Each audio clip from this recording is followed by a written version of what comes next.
আসসালামু আলাইকুম প্রিয় শিক্ষার্থী বন্ধুরা, আজকে লাইভ ক্লাসে আপনাদের সবাইকে স্বাগত। আজকে আমাদের আলোচনার বিষয়বস্তু হচ্ছে গণজ্যামিতি, সলিড জিওমেট্রি।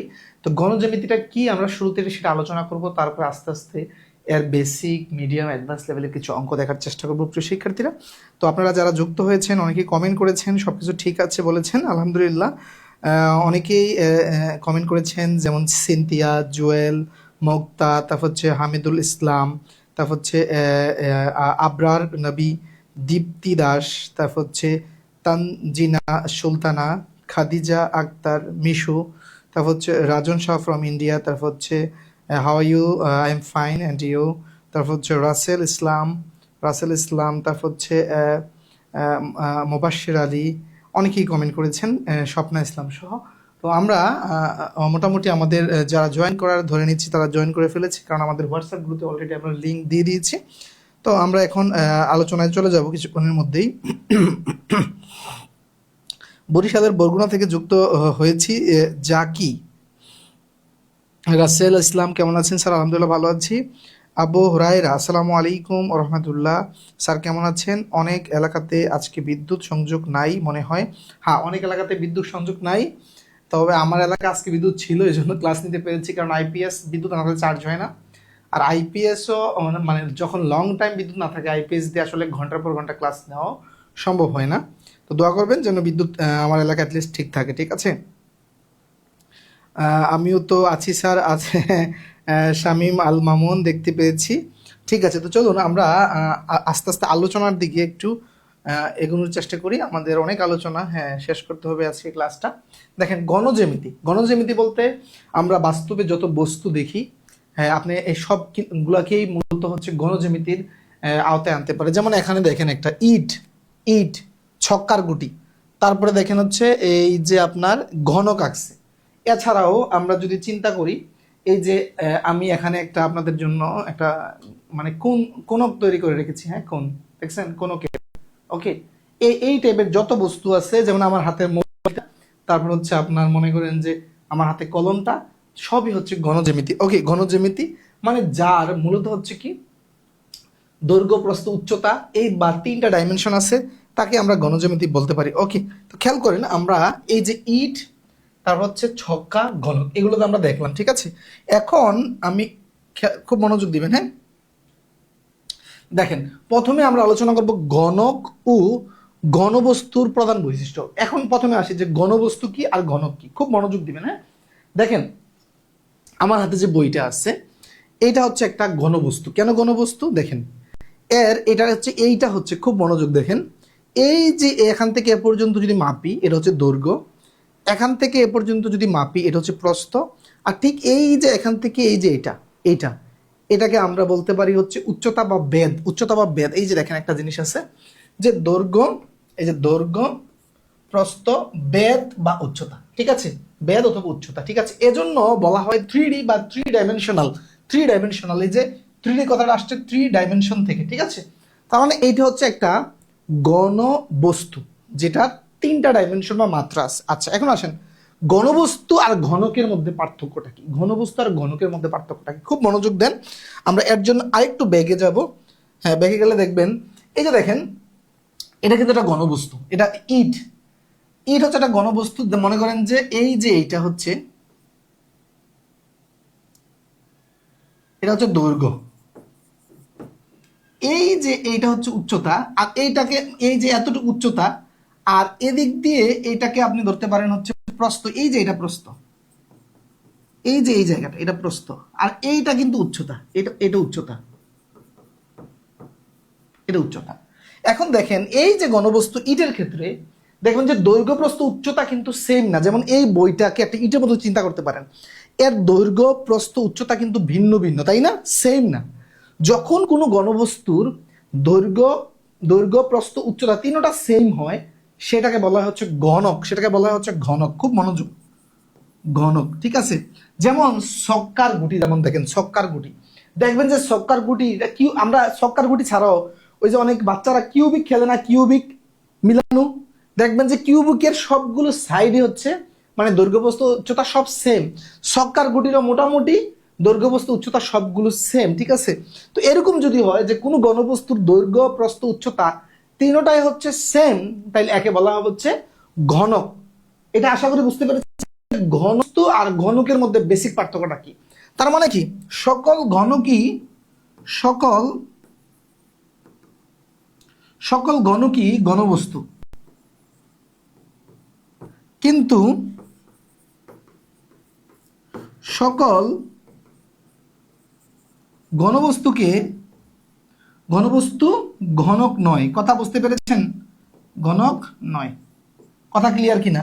যেমন এটা ঘনক, আবার এটা ঘনবস্তু বলতে পারবো, কিন্তু এই যে ইট এটা ঘনবস্তু, কিন্তু এটা ঘনক নয়। কথা ক্লিয়ার হয়েছে কিনা বলবেন? যে ঘনবস্তু আর ঘনকের কনসেপ্ট ক্লিয়ার হয়েছে কিনা? ঘনবস্তু আর ঘনক ঘনক ক্লিয়ার হয়েছে কিনা এটা বলবেন। হ্যাঁ, আচ্ছা। তারপরে চলুন আমরা এরপরে যাই। তারপর কি বলছে? ঘনক ও ঘনবস্তুর তিনটি মাত্রা থাকে। এটা গেল, এটা থেকে এমসিকিউ আসে, এটা থেকে এমসিকিউ আসে। দৈর্ঘ্য, প্রস্থ, বেধ অথবা উচ্চতা, এজন্য এটাকে বলা হয় কি 3D। ঘনক বা ঘনবস্তুর তল বা পার্শ্ব বা দিক থাকে কয়টা? 6টা পার্শ্ব বা দিক থাকে। সেটাও আমি একদম প্র্যাকটিক্যালি বোঝানোর চেষ্টা করতেছি। একটা ঘনবস্তুর কয়টা তল থাকে দেখেন, এই যে এখানে একটা, বরাবর এই পাশে একটা, 2টা, ঠিক না? তারপরে দেখেন এদিকে একটা, ঠিক এই পাশে আরেকটা, কয়টা গেল? এই যে এখানে একটা, এখানে একটা, 2টা, তাহলে নিচে একটা উপরে একটা, কয়টা গেল? 4টা, 5টা, 6টা তল পাইছেন? আচ্ছা, 6টা তল পাইছেন। তার মানে এই 6টা তল গুনে গুনে খুব ফিল করতে হবে, মুখস্থ কিছু না। ওকে, আচ্ছা। এদের প্রত্যেকটির মানে ঘনবস্তু ঘনক যেটাই হোক, প্রত্যেকটির মোট 8টি করে কৌণিক বিন্দু থাকে। কয়টি? 8টি কৌণিক বিন্দু থাকে। কৌণিক বিন্দু কোনগুলো খেয়াল করেন? এই যে কোণাগুলো আছে না, এই যে কোণাগুলো, এই যে 1টা 2টা 3টা 4টা 5টা, এখানে একটা 6টা, এখানে একটা 7টা, এখানে একটা 8টা, এগুলো হচ্ছে কৌণিক বিন্দু। কৌণিক বিন্দু কয়টা তাহলে? একটা ঘনবস্তুর কৌণিক বিন্দু কয়টা? 8টি কৌণিক বিন্দু থাকে। ওকে, আচ্ছা। তারপরে এদের এদের ধার থাকে কয়টি? দাঁড় বা বাহু। দাঁড় বা বাহু থাকে কয়টি? এই যে 12টি। দাঁড় বা বাহু কয়টি? 12টি। এটাও গণেন, আপনি গণলে পাবেন। দেখেন এই যে দেখেন উপরে 1টা 2টা 3টা 4টা, 4টা হইল। নিচে দেখেন আছে 4টা, তাহলে কয়টা? 8টা। এরপরে দেখেন এই যে এখানে একটা, এখানে একটা, এই জায়গায় একটা, এই জায়গায় একটা, উচ্চতা বরাবর। বুঝতে পেরেছেন? এ হলো 12টা, তাহলে 12টা বাহু গেল। এদের প্রত্যেকটিতে মোট 24টি সমকোণ থাকে। 24টি সমকোণ।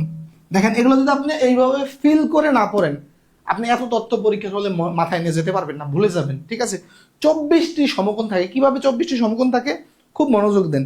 এই যে একটা তল, 6টা তল না?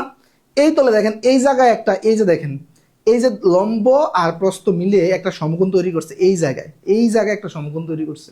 এই যে এই জায়গায়, ওকে, এই জায়গায় একটা, এই জায়গায় একটা, এই জায়গায় একটা, তার মানে একটা তলে 4টা সমকোণ। এরকম কয়টা তল আছে? 6টা তল আছে, তাহলে 424টা। এই যে প্রতিটি তলে 4টি করে, 6টি তলে 424টি সমকোণ আছে। এতটুকু ক্লিয়ার হয়েছে কিনা বলবেন? এতটুকু ক্লিয়ার হয়েছে কিনা? আজকে মজার একটা ক্লাস।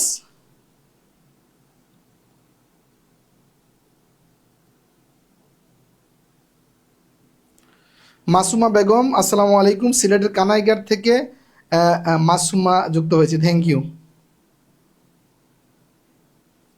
বুঝতে পেরেছেন? আচ্ছা, তারপরে আসেন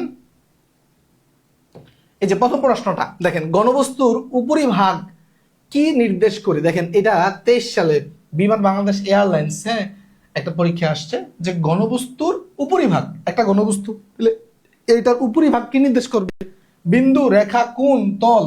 উত্তর হচ্ছে তল। উত্তর হচ্ছে তল। পারলে খুবই সহজ, না পারলে পরীক্ষা হলে হা করে তাকাই থাকতে হবে। ওকে, তারপরে কি বলছে দেখেন, একটি খোলা জলাধারের দৈর্ঘ্য, প্রস্থ, উচ্চতা যথাক্রমে 2.5 মিটার, তারপর হচ্ছে 2 মিটার ও 100 সেন্টিমিটার হলে জলাধারটির আয়তন কত ঘন মিটার হবে? খেয়াল করেন কত ঘন মিটার হবে।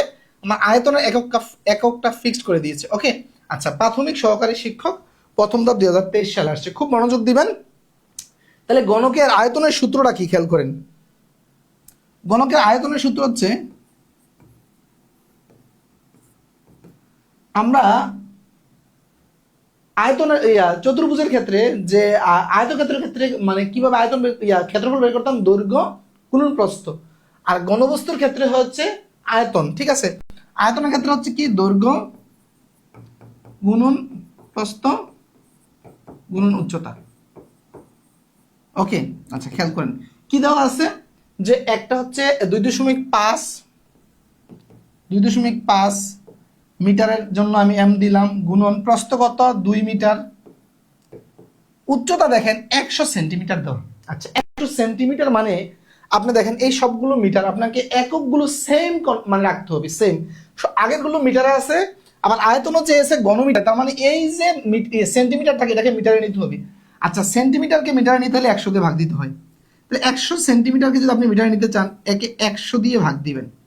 100 দিয়ে ভাগ দিলে কত হয়, যে 1 মিটার, 1 মিটার, তার মানে এটা হচ্ছে 1 মিটার, 1 মিটার। ওকে, আচ্ছা খেয়াল করেন কেন 100 দিয়ে ভাগ দিলাম, কারণ হচ্ছে 100 সেন্টিমিটার সমানই হচ্ছে 100 সেন্টিমিটার সমান হচ্ছে 1 মিটার, 100 সেন্টিমিটার সমান 1 মিটার, তাহলে 100 সেন্টিমিটার মানেই তো 1 মিটার লিখতে পারি। ওকে, আচ্ছা খেয়াল করেন, তাহলে এখন এই দুটো যদি আমি গুণ করি, দেখেন এটা আড়াই, আড়াইকে দ্বিগুণ করলে 5 হয়, আর 5-এর সাথে 1 যদি গুণ করেন 5ই হবে, তাহলে এটা 5। এখন এককটা কি হবে দেখেন, এম এম এম, 3টা এম, তাহলে এম দেখেন গুণের ক্ষেত্রে পাওয়ার কি হয়, পাওয়ার যোগ হয়। এটা এই এম এর উপরে পাওয়ার 1 আছে, এখানে 1 আছে, এখানে 1 আছে, তাহলে এই জন্য দেখেন যে এই যে কিউব, তাহলে এটা হচ্ছে কি 5 ঘনমিটার, 5 ঘনমিটার, এই যে ঘনমিটার আছে না, এটা যদি আপনি ইংরেজিতে বলেন তাহলে 5 মিটার কিউব, আর বাংলায় বললে হচ্ছে 5 ঘনমিটার। বুঝতে পেরেছেন? বুঝতে পেরেছেন?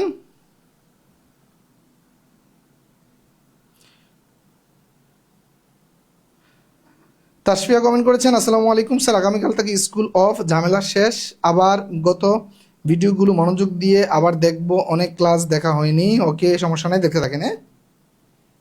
এই জায়গায় খেয়াল করবেন, অনেক সময় আপনারা অনেকে তাকাবেন না, এককের দিকে না তাকায় কি করবেন, যে আড়াই 2 আর 100 গুণ করে দিবেন না। এই যে একক দেখেন এখানে ছোট্ট করে একটা সে লেখা আছে, কিন্তু সেন্টিমিটার, তখন কিন্তু আপনার ভুল হয়ে যাবে এগুলো যদি একটু খেয়াল না করেন। ওকে, আচ্ছা তারপরে আসেন, একটি আয়তাকার তামার পাত্রের দৈর্ঘ্য, প্রস্থ, উচ্চতা যথাক্রমে 20 সেন্টিমিটার, 15 সেন্টিমিটার এবং 10 সেন্টিমিটার হলে পাত্রের ভেতরের আয়তন কত? তার মানে একটা পাত্র, ফর এক্সাম্পল মনে করেন যে একটা পাত্র আমরা নিলাম, হ্যাঁ এই পাত্র, তাহলে বলছে কি যে পাত্রের দৈর্ঘ্য, মনে করেন যে এটা দৈর্ঘ্য 20 সেন্টিমিটার, প্রস্থ 15 সেন্টিমিটার, আর উচ্চতা, এই যে উচ্চতাটা হচ্ছে কত, উচ্চতাটা হচ্ছে আমার 10 সেন্টিমিটার। তাহলে পাত্রের ভেতরের আয়তন কত? তাহলে ভেতরের আয়তন হচ্ছে কি এই জায়গাটা কত মূলত, ঠিক আছে, এই ভিতরের জায়গাটা কত সেটা বের করতে বলছে। তাহলে বের করতে হলে আমাদের এই তিনটা কি করতে হবে, এই তিনটা গুণ করতে হবে। তাহলে আয়তনের সূত্র অনুযায়ী কি,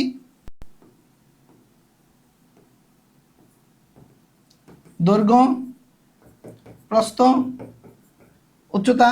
তাহলে দৈর্ঘ্য কত দেওয়া আছে দেখেন, দৈর্ঘ্য দেওয়া আছে 20, প্রস্থ 15, এত, তাহলে তিনটাই সেন্টিমিটার, তাহলে এটা ঘন সেন্টিমিটার হবে নাকি, ঘন সেমি, ঘন সেমি, উত্তরও ঘন সেমি দেওয়া আছে। দেখেন 15 দোকানে 30, 30-এর সাথে যদি আপনি এই এত সেন্টিমিটার, এত সেন্টিমিটার, এত সেন্টিমিটার, হ্যাঁ,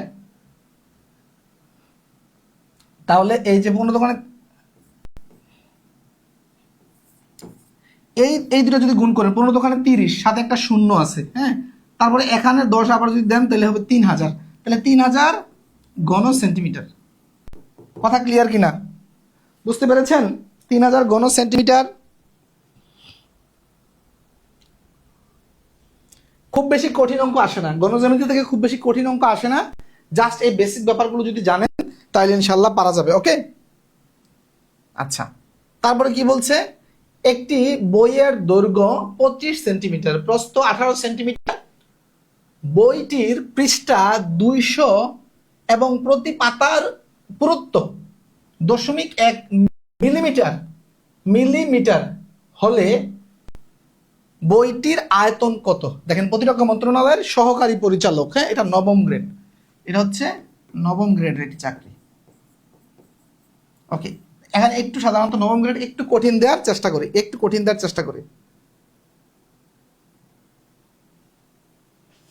খেয়াল করেন এখানে কি বলছে দেখেন, একটি বইয়ের বলছে কি দৈর্ঘ্য, মনে করেন যে এই যে দৈর্ঘ্যটা সেটা হচ্ছে 25 সেন্টিমিটার, প্রস্থটা মনে করেন যে 18 সেন্টিমিটার, উচ্চতা বলে নাই, বলে দিচ্ছে পাতার সংখ্যা, এই যে পাতার সংখ্যা মনে করেন যে 200, ঠিক আছে, মানে পাতা বলে নাই, পৃষ্ঠা বলছে। এই জায়গায় আরেকটু মানে বেসিক ক্লিয়ার করা দরকার আছে। পৃষ্ঠা আর পাতা কিন্তু ভিন্ন জিনিস। আমরা এটা, এই যে মনে করেন যে একটা জিনিস দেখেন, আপনারা তো সবাই বই পড়েন, বই পড়লে বুঝবেন। এই যে এখানে একটা পাতা আছে, হ্যাঁ, এই একটা পাতা নিছি, এই পাতাটার মধ্যে কয়টা পৃষ্ঠা আছে বলেন তো? এই এক পাতায় কিন্তু দুইটা পৃষ্ঠা।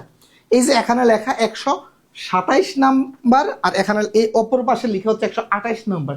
তার মানে পৃষ্ঠা চিন্তা করলে এখানে দুইটা পৃষ্ঠা, কিন্তু পাতা কিন্তু একটা। এখন যখন আপনি এটা পুরুত্ব চিন্তা করতে যাবেন, পুরুত্ব চিন্তা করতে গেলে তাহলে এরকম 2 পৃষ্ঠার জন্য কিন্তু একটা পুরুত্ব নিতে হবে, একটা পুরুত্ব নিতে হবে, ঠিক আছে না? তার মানে 200 পৃষ্ঠার বইয়ে পাতা আছে কয়টা?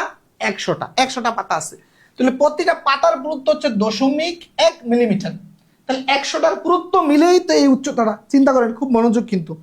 100টা পাতা মিলে যদি বইটা হয়, তাহলে 100টা পাতার পুরুত্ব যোগ করলেই তো উচ্চতা পাবো। কথা ঠিক কিনা? এটা বুঝছেন কিনা সবাই বলেন তো?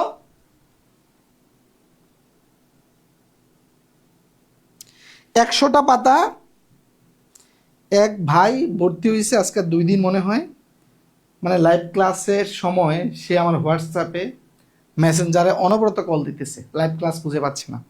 আপনারা দেখেন প্রায় 100-র মতো লাইভ ক্লাসে যুক্ত হইতে পারছেন।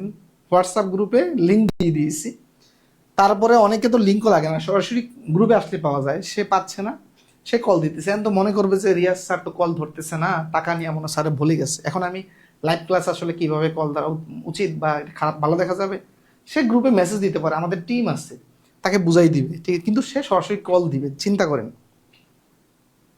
এটা বুঝছেন কিনা বলেন?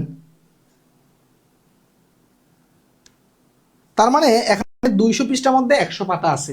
তাহলে পাতা থেকে আমি উচ্চতাটা বের করব। খেয়াল করেন, আমার বইয়ের এই যে বইটির আয়তনের জন্য আমার কি দরকার? আয়তনের জন্য আমার দরকার কি? দৈর্ঘ্য, প্রস্থ, দৈর্ঘ্য, প্রস্থ, উচ্চতা। উচ্চতা, হ্যাঁ, এই উচ্চতাটা মানে হচ্ছে কি? বইয়ের পুরুত্বটা মিলিয়ে। আচ্ছা খেয়াল করেন, এখানে এই যে আমি নোটটা দিয়ে দিয়েছি এখানে, যে বইটির পৃষ্ঠার সংখ্যা 200, তাহলে পাতা হচ্ছে মূলত 100। এখন দেখেন 10 মিলিমিটার সমান 1 সেন্টিমিটার। আমার দেখেন বাকিগুলো সেন্টিমিটার আছে, তাহলে 10 মিলিমিটার সমান যদি 1 সেন্টিমিটার হয়, তাহলে এই মিলিমিটারকে যদি আমি সেন্টিমিটার নিতে চাই, তাহলে একে 10 দিয়ে ভাগ দিতে হবে। 10 দিয়ে কোনো সংখ্যাকে ভাগ দেওয়া মানে 0.1 গড় সামনে চলে আসে। তার মানে এটা হবে কত? এই যে 0.1 গড় সামনে চলে আসলে এই দশমিকটা এখানে চলে আসবে।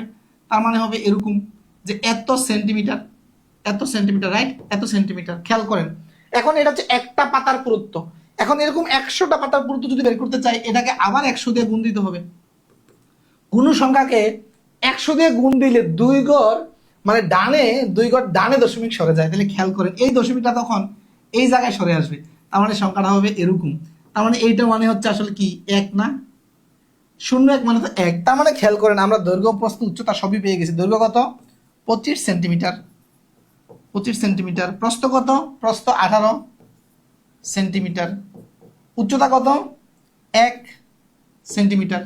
এখন আপনি যদি এই দুইটা গুণ করেন, এই দুইটা গুণ করলে কত হয় দ্রুত বলেন তো? এই দুইটা গুণ করলে কত হয়? দেখেন, গুণটাও মনে মনে স্মার্টলি করা যায়। খেয়াল করেন, 10টা 25-এ কত হয় জানেন? 10টা 25 হচ্ছে 250। 10টা 25-এ 250, আর 8টা 25-এ 200। আমার মোট 18টা 25 না? এটা মানে কি 18টা 25? 10টা 25-এ 250 কিনা? 10টা 25 মানে 250 কিনা বলেন তো? এই যে 10টা 25 যদি মানে 25 আর 10 গুণ করলে 250 আসে না? আর 8টা 25-এ, 4টা 25-এ 100, আর 4টা 25-এ 100, তাহলে মানে কত হয়? 8টা 25-এ 200, 250 আর 200 কত? 450। তার মানে এইটা হবে আসলে মূলত 450, 450 ঘন সেন্টিমিটার। যেটা সব জায়গায় সেন্টিমিটার, ঘন সেন্টিমিটার। কথা ক্লিয়ার? কথা ক্লিয়ার কিনা? বুঝছেন কিনা? এটা বুঝছেন কিনা সবাই কমেন্ট করেন তো? এটা বুঝছেন কিনা সবাই কমেন্ট করেন।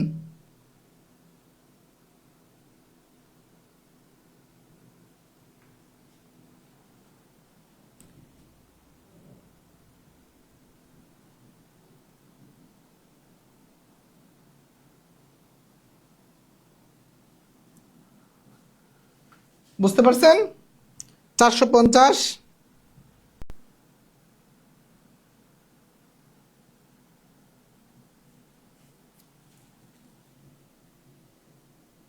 আচ্ছা, 5 নাম্বার। একটি হিমাগারকে নবায়ন করার সময় এর দৈর্ঘ্য 30% ও প্রস্থ 50% বাড়ানো হলো এবং এর উচ্চতা 20% কমানো হলো।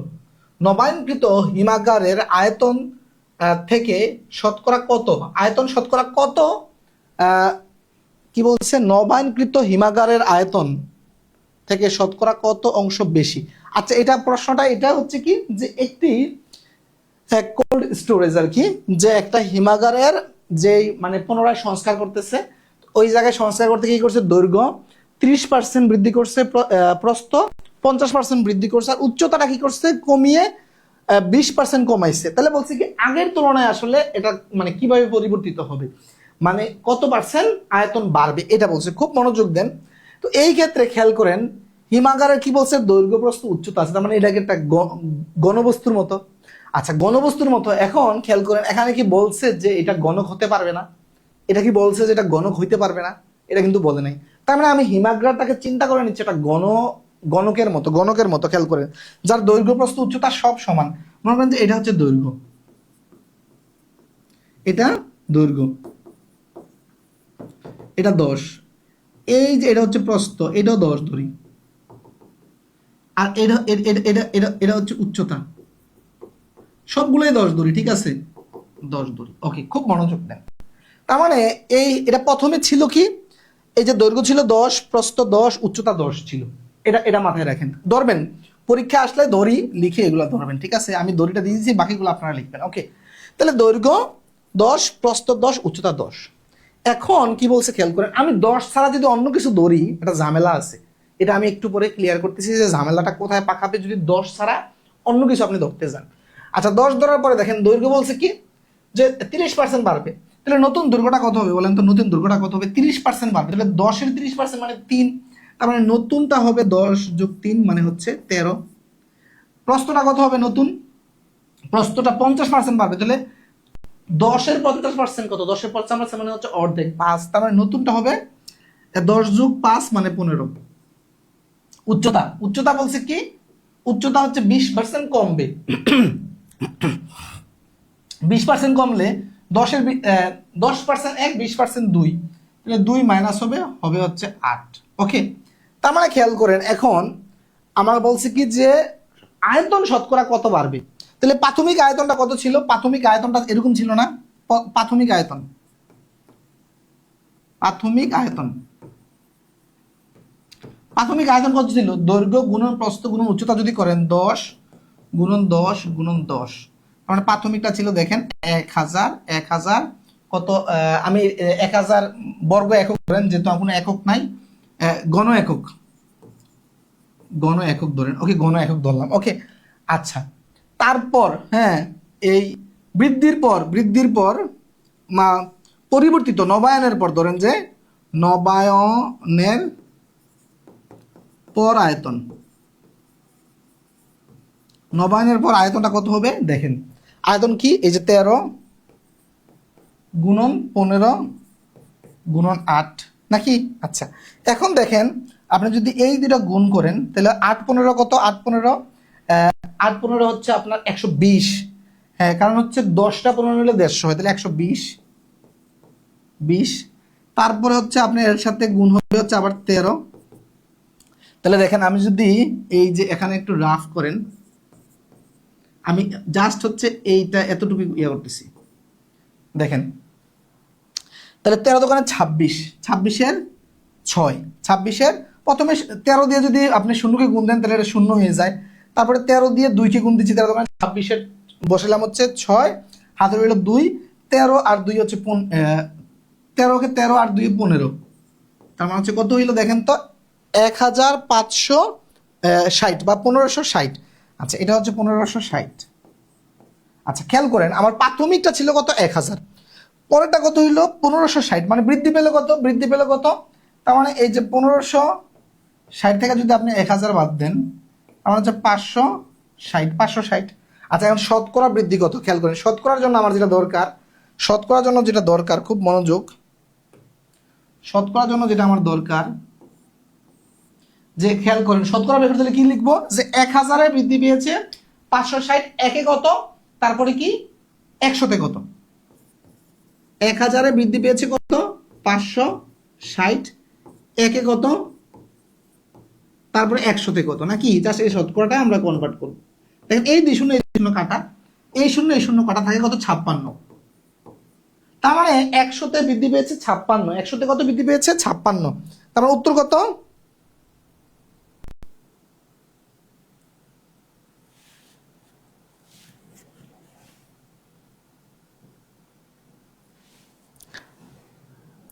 আচ্ছা এখন দেখেন, এখন আমরা এই যে দৈর্ঘ্য প্রস্থ উচ্চতা প্রাথমিকভাবে আমরা তিনটা কি ধরছি? সেম, যেটা ঘনবস্তু ধরে নিয়েছি, ঘনক ধরে নিয়েছি।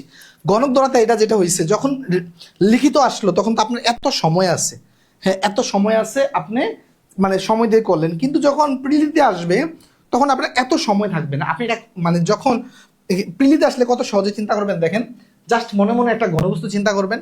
তো ঘনবস্তুর কি ধরবেন? যে দৈর্ঘ্যটা 10, প্রস্থটাও 10, উচ্চতাটাও 10। তাহলে কি বলছে দেখেন, তার মানে কি করবেন? এই যে একটাকে দৈর্ঘ্য, একটাকে প্রস্থ, একটাকে উচ্চতা ধরলাম, তাহলে দৈর্ঘ্যটা মানে একটাকে এখন কি করবেন? এই যে দেখেন 30%, এটাকে 30% বৃদ্ধি করবেন, এটা হবেন কত? এত। এটাকে 50% বাড়াবেন, এটা হবে 15। এটাকে জাস্ট কি করবেন? 20% কমাবেন, এটা হবে 8। এই তিনটা এই তিনটা এখন গুণ করে দিবেন। এই তিনটা গুণ করলে দেখেন 120, আর এখানে 13, তারপরে এটা গুণ করলে আমার হচ্ছে কত? যে 1560। আর এই তিনটা গুণ করলে আমার প্রাথমিকভাবে কত ছিল? 1000, তাই না? 1000। এখন দেখেন আপনি কোনটা দৈর্ঘ্য, কোনটা প্রস্থ, কোনটা উচ্চতা, মানে কোনটা 20%, কোনটা 50%, কোনটা 60%, এটা নিয়ে আর টেনশন করা লাগতেছে না। আপনি যেটা করবেন, যে কোনো একটাকে 30% বৃদ্ধি করে দিবেন, যে কোনো একটাকে 50% বৃদ্ধি করে দিবেন, আর যে কোনো একটা দোষকে আপনি কি করবেন? 20% কমিয়ে দিবেন। কিন্তু আপনি যখন দৈর্ঘ্য প্রস্থ উচ্চতাটা একটু মানে অন্যভাবে ধরবেন, ভিন্ন ভিন্ন ধরবেন, তখন আপনার হয়তো চিন্তা করা লাগতে পারে যে কোনটাকে আমি কি ধরবো। কোনো চিন্তা করার দরকার নাই, আপনি এইভাবে ধরে জাস্ট যে কোনো একটা দশের 30% বাড়াবেন, যে কোনো একটা দশের 50% বাড়াবেন, যে কোনো একটা দশের 20% কমাবেন। ওকে, আচ্ছা এখন তাহলে এটা 1000, 1000 থেকে হয়েছে এত, তার মানে 1000-এ বৃদ্ধি পেয়েছে, 1000-এ বৃদ্ধি রাফ করে নেবেন, জাস্ট 1000-এ বৃদ্ধি হচ্ছে 560। তারপর হচ্ছে সুতরাং একে বৃদ্ধি কত? একে বৃদ্ধি কত? কমবে এত, তারপর 100-তে, যেহেতু শতকরা বের করতে হবে, তারপরে যেটা করবেন 500 এত, এই 2 শূন্য এই 2 শূন্য কাটা, এই 0 0 কাটা, উপরে 56 থাকে, তার মানে 56%। কথা ক্লিয়ার?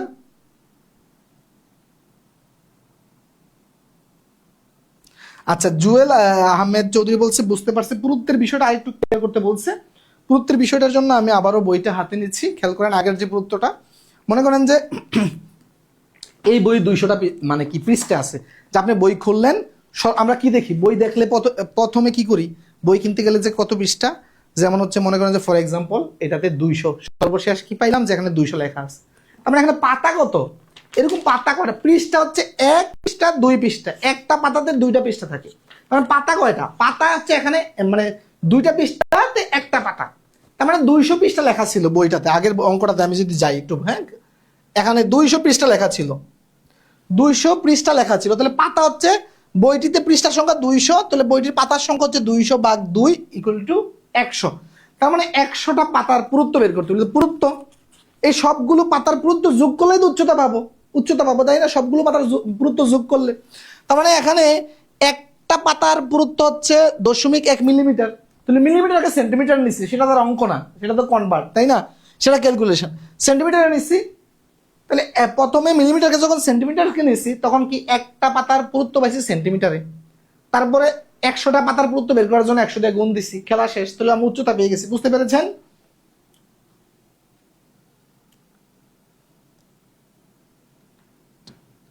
ওকে, তারপর অঙ্কতে আসি।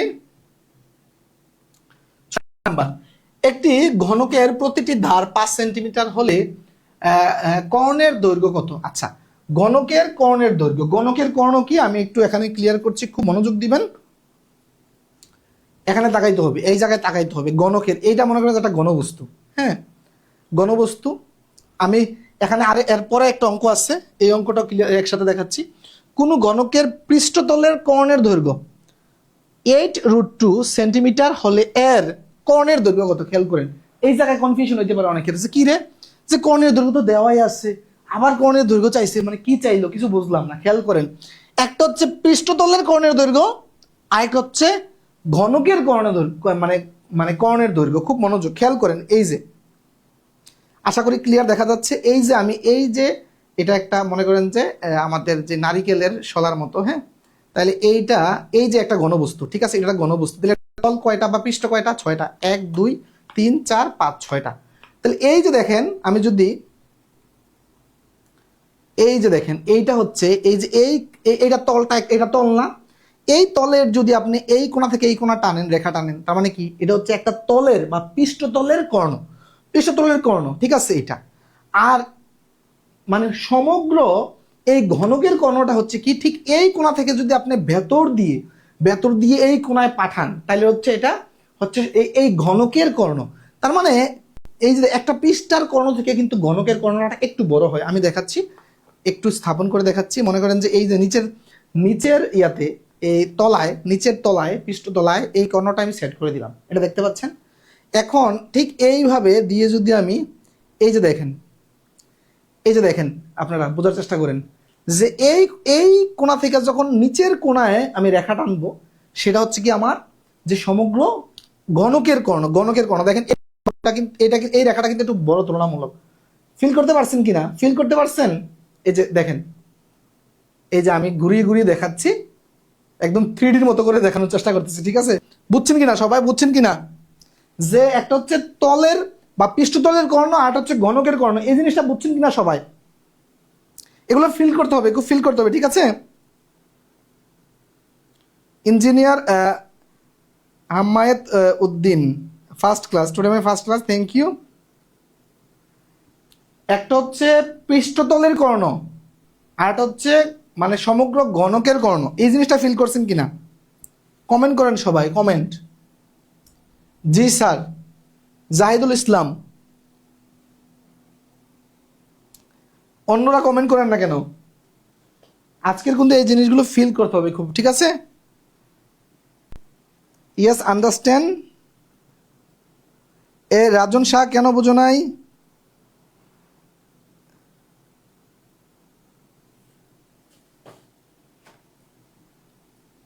আমি আবারও বোঝানোর চেষ্টা করতেছি। এই যে এটা একটা ঘনবস্তু, যখন আমি এইটা একটা পৃষ্ঠতল, ঠিক এই কোণাকুনি যখন টানবো, এই কোণাকুনি যখন টানবো রেখা, তখন হচ্ছে এটা এক পৃষ্ঠের কর্ণ। আর যখন আমি এই দিক দিয়ে একেবারে ঢুকিয়ে দিব, এক কথায় ঢুকিয়ে এই কোণা দিয়ে এই কোণা দিয়ে বের করব, দেখেন উপরের এক কোণা দিয়ে ঢুকাবো, নিচের এক কোণা দিয়ে, অপোজিট কোণা দিয়ে এভাবে বের করব, সেটা হচ্ছে সমগ্রটার কর্ণ। ওকে, এখন আমরা এখানে একটু ক্লিয়ার করার চেষ্টা করলাম, তারপরে আমরা চলুন অঙ্কে যাই।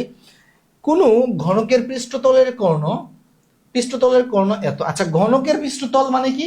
এটা একটা বর্গক্ষেত্র। ঘনকের পৃষ্ঠতলটা হচ্ছে একটা বর্গক্ষেত্র।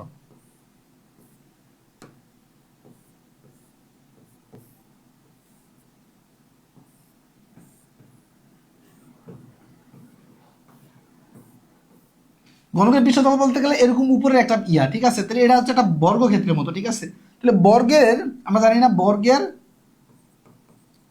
কর্ণ সমান কি √2a। তাইলে খেয়াল করেন, তাহলে এখানে কর্ণ কি দেওয়া আছে? 8√2, আর এখানে দেওয়া আছে √2a। হ্যাঁ, এখানে কর্ণের দৈর্ঘ্য কত দেওয়া আছে? এই যে এটা হচ্ছে কি 8√2, তার মানে এখানে এই √2 কাটা, তার মানে a = আসলে কত? 8। আচ্ছা, এটা কি? এটা হচ্ছে আমার যে গণক রয়েছে, গণকের একটি বাহু, মানে দৈর্ঘ্য প্রস্থ উচ্চতা সবগুলো তো সেম, যেহেতু গণক, ঠিক না? তার মানে একটি বাহু বা দৈর্ঘ্য প্রস্থ উচ্চতা যদি 8 হয়, এখন আসেন ঘনবস্তুর কর্ণের মানে এই সূত্রটা হচ্ছে √3a। তার মানে এখানে √3a মানে হচ্ছে 8, তার মানে হচ্ছে 8√3। এখন খেয়াল করেন, এখানে মানে ইয়াতে দেওয়া আছে আপনার এই দশমিক সংখ্যা দেওয়া আছে, ঠিক আছে? যেহেতু ক্যালকুলেটর নাই, আপনার দশমিক সংখ্যা এভাবে বের করতে সাধারণভাবে কি হবে? কষ্ট হবে। তো নর্মালি যদি চাকরি পরীক্ষা আসে, এইভাবে সাধারণত দেয় না। এখন এইভাবে আমি বইয়ে পেয়েছি, এইভাবে যদি দেয় আপনাদের, এইভাবে এটা বের করা কিন্তু স্বাভাবিকভাবেই কষ্ট হবে।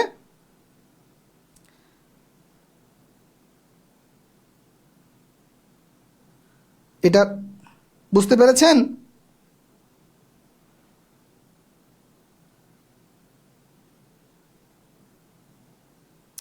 এটার উত্তর হচ্ছে 13.856, 13.856। ক্যালকুলেটর করলাম 13.856। আপনারা প্রয়োজনে এটা বের করে পরীক্ষার হলে যদি আসে, রিটেনে আসলে পারবেন, প্রিলিতে আসলে আসলে এই ক্যালকুলেশনটা করা বা ইয়া করাটা অনেক সময় সম্ভব হবে না। ওকে,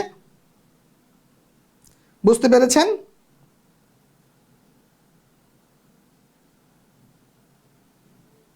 আচ্ছা, এরপরে যাই 8 নাম্বার। 3 সেন্টিমিটার, 4 সেন্টিমিটার ও 5 সেন্টিমিটার বাহু বিশিষ্ট 3টি গোলক গলিয়ে নতুন একটি গণক তৈরি করা হলো। নতুন গণকের বাহুর দৈর্ঘ্য কত? এটা 33তম বিসিএস আসছে। তার হচ্ছে পাক প্রাথমিক সহকারী শিক্ষক পরীক্ষা 2015 সালে আসছে। এই জায়গায় একটা জিনিস পরীক্ষার প্রশ্নে উল্লেখ করা প্রয়োজন ছিল, খেয়াল করেন। গণক বলতে কি? ছোট ছোট, মনে করেন যে কিউবিক আছে না, আমরা যে বাচ্চারা খেলে, মনে করেন যে এরকম 3টা ঘনক, একটার হচ্ছে মনে করেন যে এক বাহু 3 সেন্টিমিটার, একটা 4 সেন্টিমিটার, একটা 5 সেন্টিমিটার বাহু বিশিষ্ট 3টি ঘনককে গলাইছেন, লোহার 3টা ঘনক গলাই আপনি একটা বানাইছেন 3টা দিয়ে, হ্যাঁ একটা বানাইছেন। ওই গণকের বলছে কি বাহুর দৈর্ঘ্য বের করতে। এখন কথা হচ্ছে কি, গণকটাকে ফাফা না নিরেট এটা বলা উচিত ছিল। অবশ্যই এই প্রশ্ন অনুযায়ী এটা নিরেট হওয়ার কথা। প্রশ্নে উল্লেখ করা উচিত ছিল নিরেট গণক, নিরেট গণক এই কথাটা উল্লেখ করা প্রয়োজন ছিল, ঠিক আছে। তবে আমরা নিরেট গণক ধরেই করতে হবে, না হয় এই অঙ্কের কোনো আপনি আগাগোড়া পাবেন না। ধরে নিচ্ছি নিরেট। তাহলে খেয়াল করেন যে প্রথমটা হচ্ছে কি, প্রথমটার মানে কি, এই 3টা গলিয়ে, মানে এই 3টার আয়তন মানে কিন্তু হচ্ছে বড়টার আয়তন। আপনি 3টা ছোট ছোট গলক মানে আগুনে পুরাইছেন, গলাইছেন, গলাইয়া যে বড়টা বানাবেন, মানে কি এই প্রথম 3টার আয়তনের সমান হবে পরেরটা, কথা ঠিক কিনা? তার মানে চিন্তা করেন যে প্রথমটার আয়তন কত হবে? প্রথমটার আয়তন, প্রথম আয়তন, তার মানে এই 3কে আপনাকে কি করতে হবে?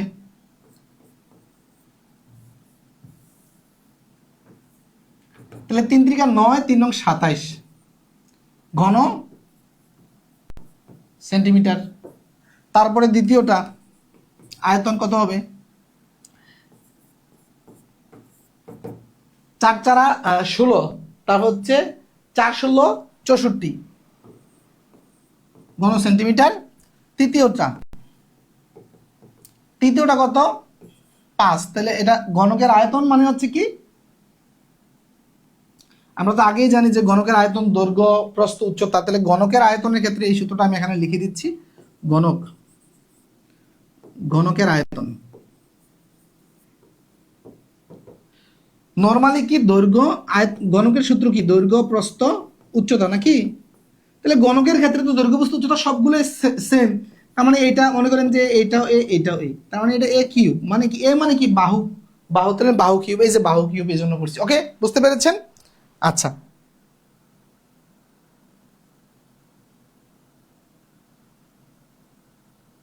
তাসলিমা ইসলাম আসলে উত্তর দিতে হবে। এটা আপনি ইয়ে করবেন, ওই যে 3কে প্রথমে রুট করবেন, তারপরে এই রুটের সাথে আপনি ওই যে 8 গুণ করবেন। পরীক্ষা হলে আপনি আধা ঘন্টা লাগাই এটা হিসাব করে তারপরে দিয়ে আসবেন, হ্যাঁ, এছাড়া কোনো উপায় নেই। এই ধরনের অঙ্ক আসলে মানে যারা বুদ্ধিমান, আপনার পরীক্ষা হলে তো সব অঙ্ক করার জন্য আপনি যাবেন না। বিসিএস এর 200 প্রশ্নের মধ্যে 200 আনসার যে করবে সে কোনোদিন বিসিএস মানে প্রিলিয়ে টিকবে না, ক্যাডার হবে দূরের কথা। কখনোই মানে সব প্রশ্ন উত্তর করতে হয় না। এই ধরনের প্রশ্নগুলো ছেড়ে দেওয়াই হচ্ছে বুদ্ধিমানের কাজ, বুঝতে পেরেছেন? আপনি যদি পারেন আপনি পরীক্ষার হলে গিয়া রুট 3 মান বের করে আপনি করেন, কোনো সমস্যা নাই। ওকে, আমার এটা হবে 125। এখন খেয়াল করেন এই তিনোটার আয়তন যদি আপনি যোগ করেন, তাইলে মানে এই তিনোটা গলিয়ে তো একটা বড় বানাবেন, তাহলে এই তিনোটা যোগ করলে কত হয়? এই তিনোটা যোগ করলে কত হয় দেখেন, 7 আর 4 11, 11 5 হচ্ছে 16, 16 6 হাতে 1, তাহলে 2 1 3, তারপর হচ্ছে 9, 9 11 হাতে 1, 216, তাই না? আচ্ছা, তার মানে এই টোটাল তিনোটার আয়তন হচ্ছে 216, তার মানে বড়টার আয়তন 216 হবে। তাহলে আমরা জানি যে বড় গণকের আয়তন মনে করেন যে বড় গণকের আয়তন হচ্ছে, আমি ধরলাম এ এ কিউব ইকুয়াল হচ্ছে 200 এত। এখন এ মানে হচ্ছে একটা বাহু, যদি আমি একটা বাহু করতে চাই, বের করতে চাই, খেয়াল করেন এই আপনি যদি 6কে কিউব করেন, 6কে যদি কিউব করেন তাহলে আসবে হচ্ছে, আপনার 6কে কিউব করলে আসবে হচ্ছে 636, 36কে 6 দিয়ে গুণ দিলে আসবে হচ্ছে আপনার এই যে 216। তার মানে এইটা হচ্ছে মূলত এইটা। এখন খেয়াল করেন, তার মানে এই যে এই যে দেখেন, আমরা একটা আমাদের একটা ইয়ে আছে যে সূচকের একটা সূত্র আছে, যখন পাওয়ার সেম হয় তখন আমরা বেস দুটাকে সমান দেখাইতে পারি। তার মানে এ সমান হচ্ছে 6, এ সমান কত 6। তাহলে আমাদের এই যে নতুন যে গণক তার বাহুর দৈর্ঘ্য হচ্ছে 6 সেন্টিমিটার। বুঝতে পেরেছেন?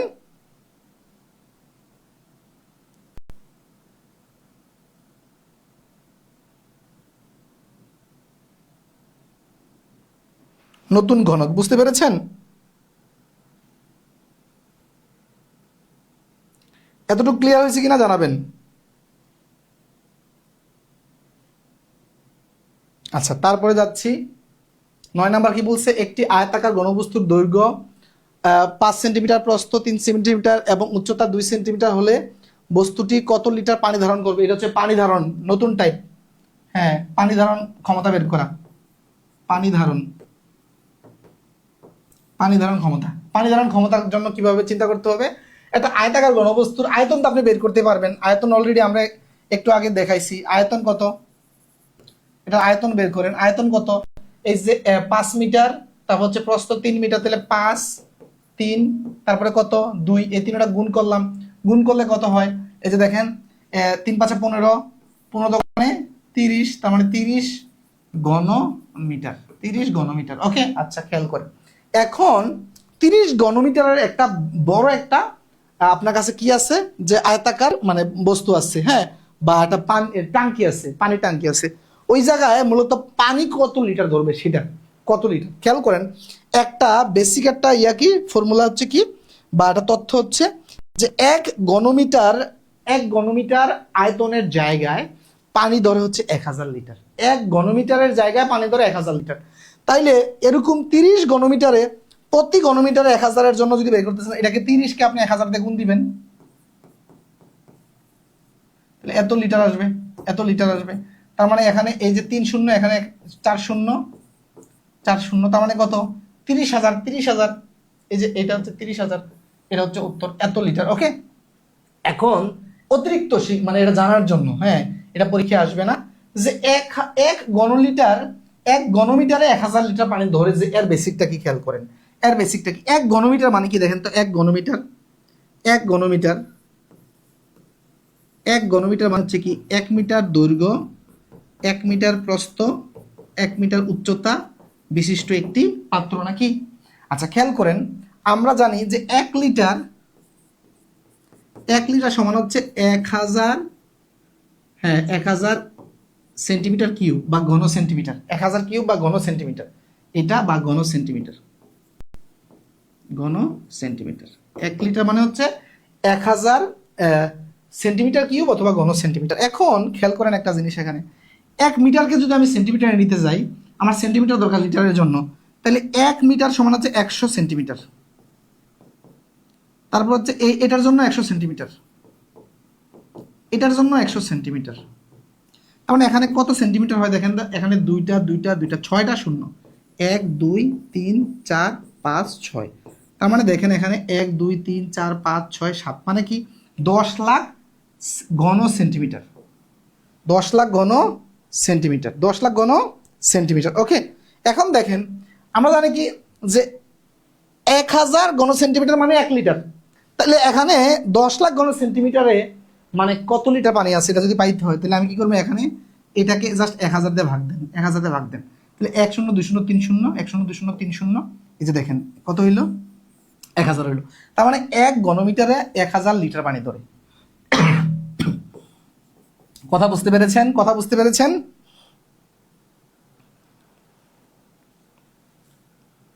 কিভাবে এই এই ইয়েটা আসলো, এই তথ্যটা যে 1 ঘনমিটারে 1000 লিটার পানি ধরে, এই তথ্যটা ব্যাখ্যা করলাম এই জায়গাটা। ওকে, এই জায়গাটা হচ্ছে এটা।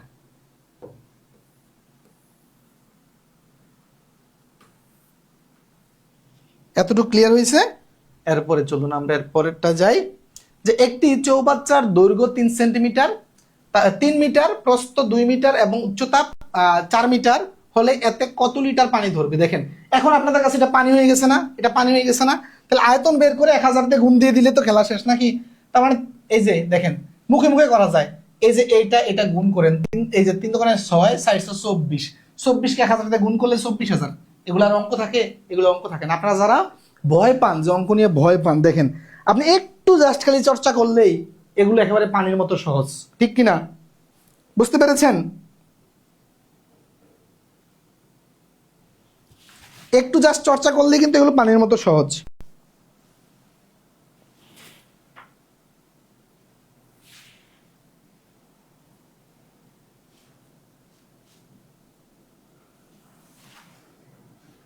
ওকে, আচ্ছা 11 নাম্বার, একটি চৌবাচ্চায় 8000 লিটার পানি ধরে। চৌবাচ্চাটির দৈর্ঘ্য 3.50 মিটার, প্রস্থ 1.50 মিটার হলে এর গভীরতা কত? গভীরতা খেয়াল করেন, গভীরতার মানে হচ্ছে এটার উচ্চতাটা বোঝানো হয়েছে, উচ্চতাটা বোঝানো হয়েছে, বুঝতে পেরেছেন? মানে কি, তাহলে আমরা একটু আগে কি করলাম, যে দেখলাম কি, যে প্রথমে এই ধরনের চৌবাচ্চা বা পানির টাঙ্কির আমরা আয়তন বের করতাম, আয়তন বের করে আমরা 1000 দিয়ে কি করতাম, তাকে গুণ করতাম, তাহলে পানির পরিমাণ চলে আসতো। এখন মনে করেন যে এটা আয়তনটা কত আমরা যদি বের করতে চাই, খেয়াল করেন এর আয়তন কত। আয়তন দেখেন এত লিটার, 8000 লিটার, 8000 লিটার না? একটা চৌবাচ্চা বা পানি টাঙ্কিতে 8000 লিটার পানি ধরে, মানে আয়তন 8000 লিটার। কিন্তু আমার লিটারে আয়তন লাগলে হবে না, এটাকে আমার ঘন মিটারে নিতে হবে। তো এইটাকে ঘন মিটারে নিতে হলে আমরা জানি যে 1000 লিটার সমান কি 1 ঘন মিটার, নাকি? একটু আগে বললাম না? তাহলে এটাকে আপনি জাস্ট কি করেন, 1000 দিয়ে ভাগ দেন, তাহলে ঘন মিটারে চলে আসবে। তাহলে এই 3 শূন্য, তার মানে এটা 8 ঘনমিটার, নাকি? ঘনমিটার। তাহলে আয়তন আমরা পেলাম কত? 8 ঘনমিটার। এখন খেয়াল করেন এখানে আমার আয়তন, এই যে দেখেন দৈর্ঘ্য এত, প্রস্থ এত, গভীরতাটা কত আমি জানি না, তাহলে আমি গভীরতা ধরে নিলাম, মনে করেন যে যেহেতু ডেপথ ডি ধরলাম, হ্যাঁ ডি ধরলাম, তাহলে আমি লিখতে পারি যে দৈর্ঘ্য এত, প্রস্থ এত, আর ডেপথ ডি, এই তিনটা কি এই আয়তন, তাহলে এই আয়তনটা সমানই তো 8 ঘনমিটার। তাহলে ইকুয়াল দেখাই দিলাম। এই ইকুয়েশন থেকে আপনি ডি এর মানটা বের করলেই উত্তর। এখন ডি এর মানটা বের করার জন্য কি করতে হবে, এই দুটা গুণ করে আপনি কি করেন, ওই পারে নিয়ে ভাগ দিয়ে দেন, অথবা এই পাশে গেলে গুণাকার আছে, ওই পারে গেলে ভাগ হয়ে যাবে। আপনি ডি রাখেন,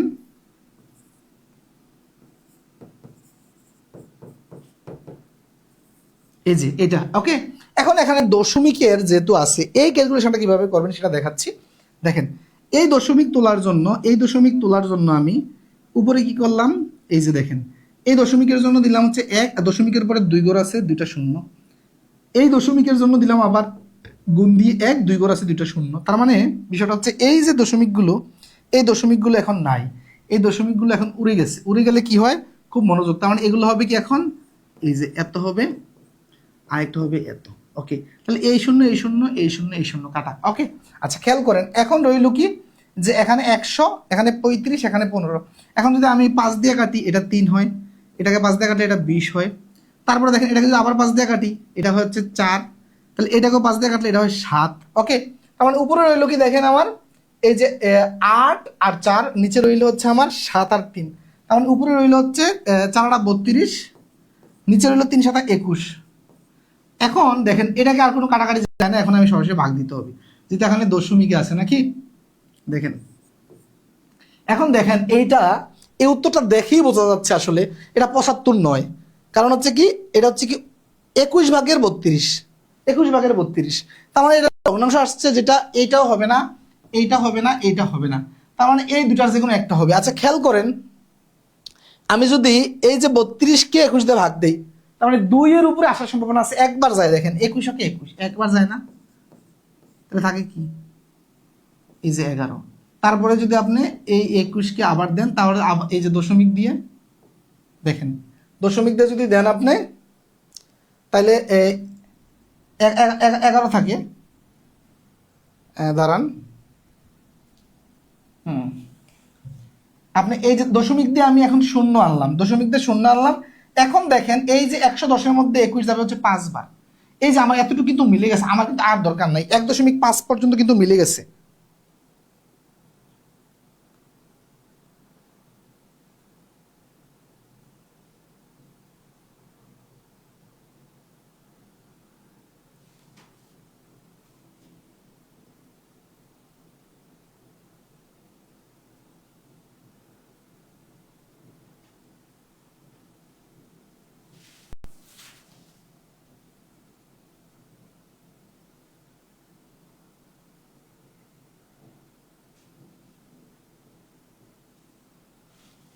বুঝতে পেরেছেন? দেখেন সেম টাইপের অঙ্কটা, একটি চৌবাচ্চায় 8000 লিটার পানি ধরে, চৌবাচ্চাটির দৈর্ঘ্য 2.56 মিটার এবং প্রস্থ এত মিটার, চৌবাচ্চার গভীরতা কত, 42তম বিসিএসে আসছে। সেম টাইপ, জাস্ট ডাটা একটু চেঞ্জ করে দিয়েছে। বুঝতে পেরেছেন? সেম টাইপ, জাস্ট ডাটাটা একটু চেঞ্জ করে দিয়েছে। আচ্ছা, তারপরে যাই। এখন আসেন যে বেলুনের ক্ষেত্রে খুব মনোযোগ দিতে হবে। অলরেডি আমাদের 1 ঘন্টা ক্লাস কাছাকাছি হয়ে গেছে। বেলুনটা খেয়াল করেন। বেলুনটা জিনিসটা কি? বেলুন হচ্ছে এই যে এই টাইপের, খেয়াল করেন এখানে কি বলছে যে একটি আয়তাকার যে কোনো, আচ্ছা আমি এই পুঁথিগত সংজ্ঞায় না যাই, সরাসরি আমি এখানে যাই যে বেলুন হচ্ছে এই টাইপের থাকবে। মনে করেন যে এই যে এদিকে থাকবে একটা ঢাকনা টাইপের, এদিকে একটা ঢাকনা টাইপের। ওকে, এই যে বেলুন। এখন এই বেলুনের খুব মনোযোগ দেন যে বেলুনের মানে যদি বলে যে পৃষ্ঠতলের ক্ষেত্রফল, মনোযোগ দেন এখানে, হ্যাঁ, যে পৃষ্ঠতলের ক্ষেত্রফল হচ্ছে মানে এই যে বাঁকা তলটা, এই বাঁকা তলের ক্ষেত্রফল। আচ্ছা, তারপর যদি সমগ্র তলের ক্ষেত্রফল বলে, তার মানে এই যে দেখেন এই পাশে একটা বৃত্তের মতো ঢাকনা আছে না, এই পাশে একটা বৃত্তের মতো ঢাকনা আছে না, তার মানে বেলুনের উপরে নিচে দুইটা বৃত্তের মতো কি থাকে, জায়গা থাকে। তার মানে উপরে নিচের জন্য বৃত্তের ক্ষেত্রফল বের করতে হবে। দেখেন কি বলছে, বেলুনের আয়তন, বেলুনের আয়তন পরে আসতেছি। এটা বেলুনের বক্র পৃষ্ঠের ক্ষেত্রফল হচ্ছে কি, দেখেন বৃত্তের পরিধি গুণন উচ্চতা। কেন এটা পরিধি গুণন উচ্চতা করা হয়েছে, এই জিনিসটা আমি করতেছি আপনাদেরকে। হ্যাঁ, আপনি যদি এই ইয়াটাকে আমি এই বেলুনটাকে যদি আমি এখন খুলি, আপনাকে এখানে বলা হয়েছে না যে এই পরিধি দেখেন বৃত্তের পরিধি গুণন উচ্চতা কেন করা হয়েছে, দেখেন খুব মনোযোগ দিতে হবে। আমি যদি এটাকে এখন খুলি, খুব মনোযোগ, হ্যাঁ,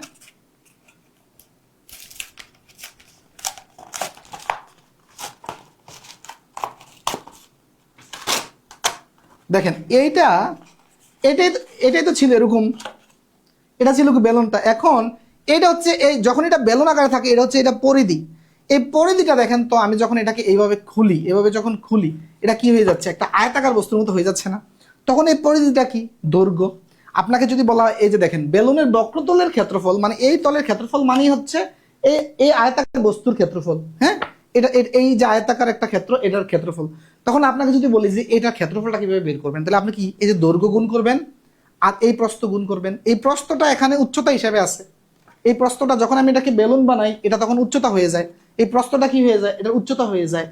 আর আয়তাকার বস্তুর এই যে দৈর্ঘ্যটা হয়ে যায় হচ্ছে একটি বৃত্তাকার, মানে বৃত্তাকার পরিধি হয়ে যায়, বৃত্তাকার হয়ে যায় তার পরিধি। এই জন্যই এই যে ভূমির পরিধি নেওয়া হচ্ছে, পরিধি কি 2π।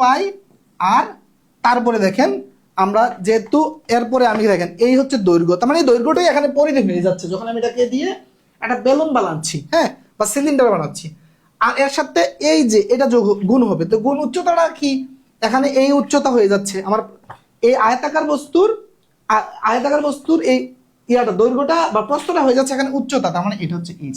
মানে আলটিমেট সূত্রটা হচ্ছে 2πr/h। ওকে, আচ্ছা, এখন আসেন যে মানে আয়তনটা কিভাবে আসছে। আয়তনটা দেখেন, আয়তনটা হচ্ছে এই যে দেখেন আপনি এইভাবে একটা সিলিন্ডার চিন্তা করেন, সিলিন্ডার যখন চিন্তা করবেন, এর তলাটা মনে করেন যে আপনি এইভাবে পয়সা ফালাইতেছেন, পয়সা এরকম পয়সা, তাহলে প্রতিটা পয়সা কি একটা বৃত্তাকার।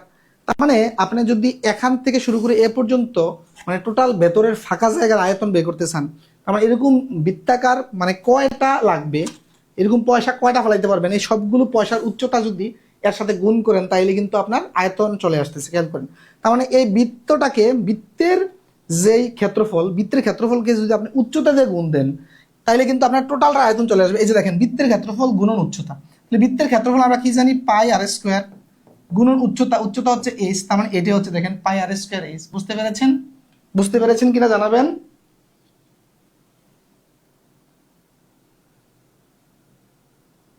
বুঝতে পেরেছেন? আচ্ছা, এখন আসেন তাহলে আমরা এই টাইপের অঙ্কতে যাই।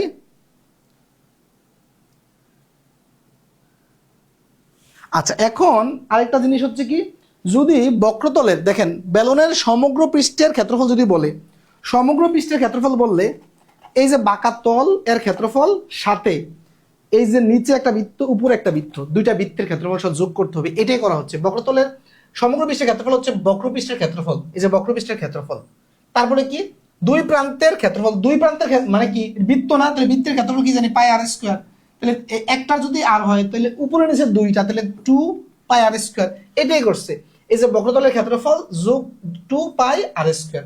তারপরে এখান থেকে যেটা করছে, এই যে দেখেন 2 পাই দুই জায়গায় কমন, যে 2 কমন, পাই কমন, আর কমন, তাহলে এখান থেকে 2 পাই আর কমন নিছে, তারপর এটা থাকে। ওকে, আচ্ছা, তারপরে কি আচ্ছা বেলনের খেয়াল করেন, বেলনের দুই প্রান্তের মোট ক্ষেত্রফল এই যে আমি যেটা বলছি যে 2 পাই আর স্কোয়ার। আচ্ছা, এরপর আসেন বাস্তব উদাহরণ কি হইতে পারে। লোহার দণ্ড, লোহা বা প্লাস্টিকের যে কোনো পাইপ, লোহা বা প্লাস্টিকের যে কোনো পাইপ, এই যে পাইপের মতো আমি তৈরি করছি না, পানির ড্রাম, পানির ড্রাম, কুয়া, টানেল, সবগুলোই বেলনের বেলনের উদাহরণ। বুঝতে পেরেছেন? আচ্ছা, এইটাই অনেক সময় বলতে পারে, বেলন বলবে না, সরাসরি বলবে কি যে একটি পানির পাইপ, পানির পাইপের মনে করেন যে বলে দিবে যে পাইপ, এই পাইপের উচ্চতা এত এবং হচ্ছে মনে করেন যে এই যে এর ব্যাসার্ধ আর এর মানটা দিয়ে দিবে, তখন বলবে যে এই মানগুলো বের করতে, হয়তো বক্রপৃষ্ঠের ক্ষেত্রফল বলবে, সমগ্র পৃষ্ঠের ক্ষেত্রফল বলবে, আয়তন বলবে, এগুলো বের করতে হবে। ওকে, আচ্ছা, এখানে দেখেন একটা প্রশ্ন কি বলছে, একটি সিলিন্ডারের বৃত্তীয় তলের ব্যাসার্ধ 2 সেন্টিমিটার এবং উচ্চতা 6 সেন্টিমিটার হলে ইহার তলগুলির মোট ক্ষেত্রফল কত? তলগুলির মোট ক্ষেত্রফল মানে কি, যে সমগ্র তলের ক্ষেত্রফল, সমগ্র তলের এই তল এই তল এই তল। আচ্ছা, সমগ্র তলের ক্ষেত্রফলের সূত্রটা কি, আমরা একটু আগে দেখলাম যে 2 পাই আর ব্র্যাকেট এইচ প্লাস আর। তাহলে আপনি যদি এখানে খেয়াল করেন সমগ্র তলের ক্ষেত্রফল 2 পাই আর এইচ প্লাস আর নাকি, তাহলে এখানে দেখেন আমাকে বৃত্তীয় তলের ব্যাসার্ধ 2 দেওয়া আছে, উচ্চতা 6 সেন্টিমিটার দেওয়া আছে, তাহলে এখানে জাস্ট বসান বসান, এই আর এর মান হচ্ছে 2, এই আর এর মান কত 2,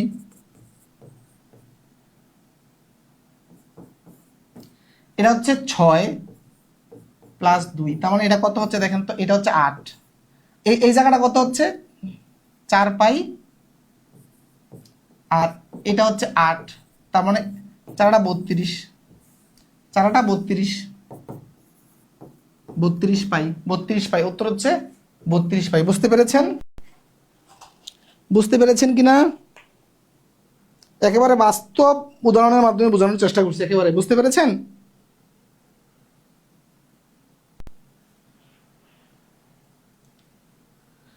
তেরো নম্বর কি বলছে, একটি সিলিন্ডারের দৈর্ঘ্য 14 ফুট এবং ব্যাসার্ধ 2 ফুট হলে এর আয়তন কত? আচ্ছা, আয়তনের ইয়াটা কি, এই যে সিলিন্ডার সিলিন্ডার বেলন একই জিনিস। ওকে, যে আয়তনের বেলন বা সিলিন্ডার আয়তনের সূত্র হচ্ছে ভূমির ক্ষেত্রফল গুণন উচ্চতা, তাহলে ভূমির ক্ষেত্রফল কি পাই আর স্কোয়ার, ভূমিটা যে দুটো বৃত্তাকার, তাহলে উচ্চতা হচ্ছে এইচ, তাহলে এখন আপনি আয়তন আয়তন কত, পাই আর স্কোয়ার এইচ, তাহলে পাই এর জায়গায় পাই, তারপর হচ্ছে ব্যাসার্ধ 2, উচ্চতা 14, তার মানে 2 কে বর্গ করলে কত হয় 4 হয়,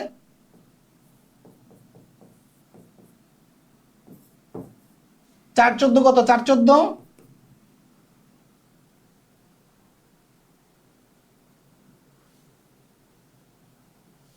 একটি সিলিন্ডারের দৈর্ঘ্য 14 ফুট,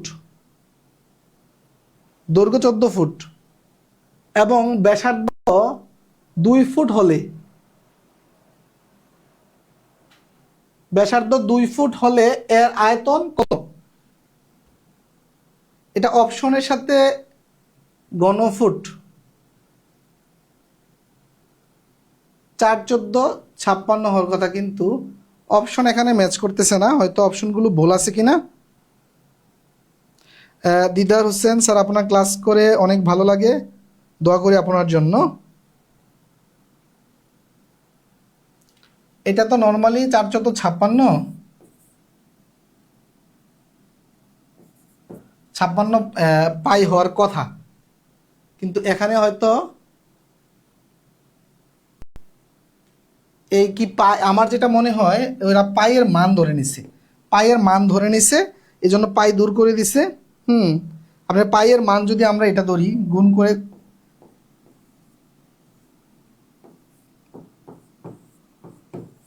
এটাকে গুণ করলে 56 গুণন 3.14141 এটা আসে হচ্ছে আসলে 175.9296।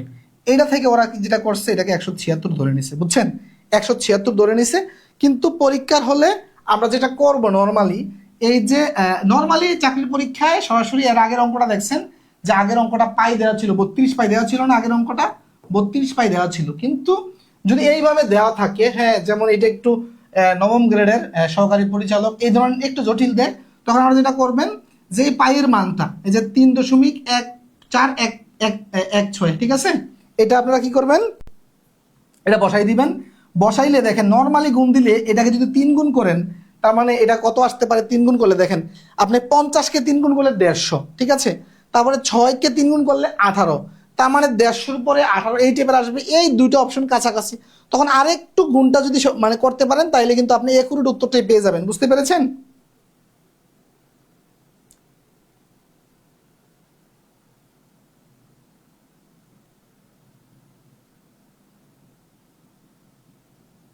আচ্ছা, তার মানে এটা আমাদের কি পাইয়ের মান বসিয়েছে। ওকে, আচ্ছা, এরপরে অঙ্কতে যাচ্ছি আমরা। একটি বেলুনের বক্রতলের ক্ষেত্রফল 100 বর্গ সেন্টিমিটার এবং আয়তন 150 ঘন সেন্টিমিটার।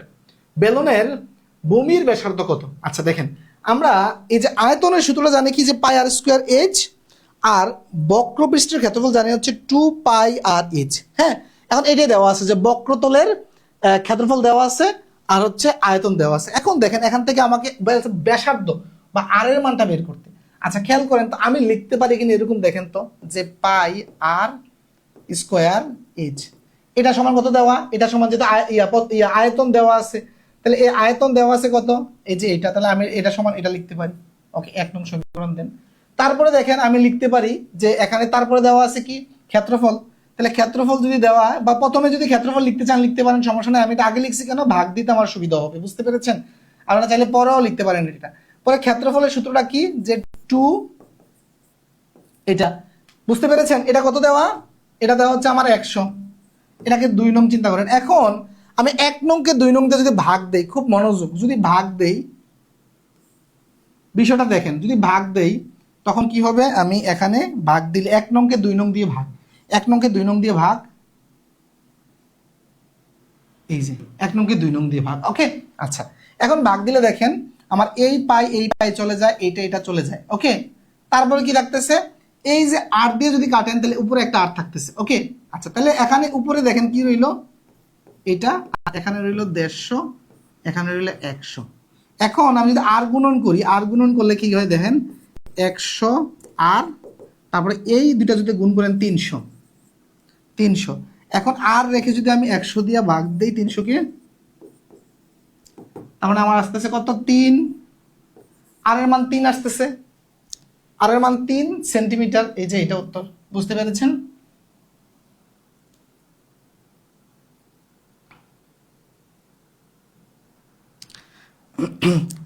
ক্লাস কখন স্টার্ট হয়েছে এক ভাই কমেন্ট করেছেন, আমি তার কমেন্ট একটু পড়ার চেষ্টা করি। আপনি কি কোর্সে ভর্তির আগে ক্লাস কখন সেইটাকে অ্যাটলিস্ট জেনে ভর্তি হননি ভাই? ক্লাস কখন সেটা তো জেনে ভর্তি হয়েছেন অবশ্যই, তাই না? তাহলে ওই টাইমে তো গ্রুপে চলে আসবেন। আর যদি কোনো কারণে ক্লাস না হয়, অ্যাটলিস্ট আমি নোটিশটা দিব যে আজকে এই কারণে ক্লাসটা হচ্ছে না। ক্লাস তো মানে একবারে আপনার বাসায় চলে যাবেন, অ্যাটলিস্ট কষ্ট করে গ্রুপে একটু আসতে হবে। বুঝতে পেরেছেন ভাই বোন?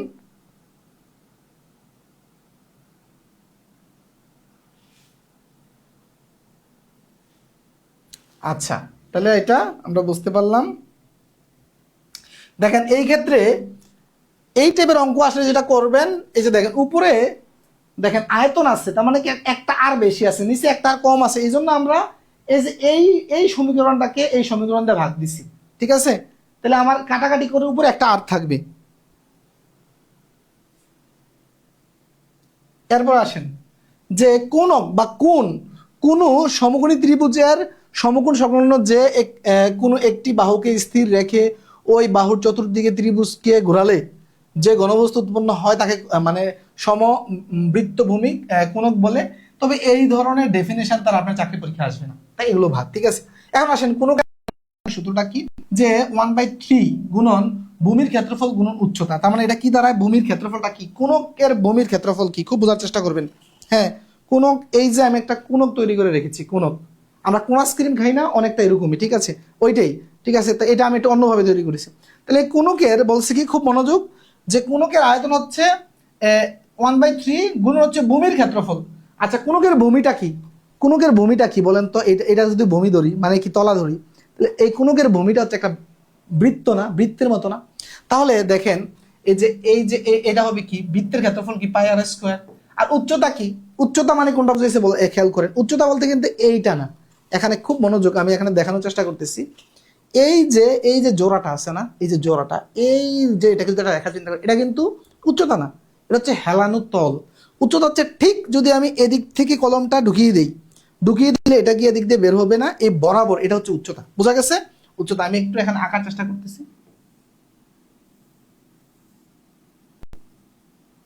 এই যে এইটা, এই যে এখান থেকে এ পর্যন্ত, সেটা হচ্ছে হেলানো তল, হেলানো তল, যেটা হচ্ছে এল।